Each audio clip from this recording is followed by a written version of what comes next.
Self-love is a progress. It's not a destination. Okay? So, as a content creator, my job here is to help you on your self-love journey.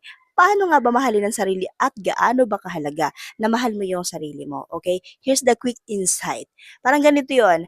May humihingi sa'yo ng tubig. Paano mo siya bibigyan kung yung mismong baso mo walang laman? So, fill your cup first. Okay? Full your cup first. Bago ka magmahal ng iba, mahalin mo muna yung sarili mo para hindi ka mahirapan, hindi ka ma-burnout at hindi ka maubos. So anong trabaho ko? Gusto kitang tulungan. Sasamahan kita on your self-love journey. Lahat ng videos na i-upload ko, baka sakaling makatulong yan sa self-growth mo, particularly sa pagmamahal mo sa sarili mo.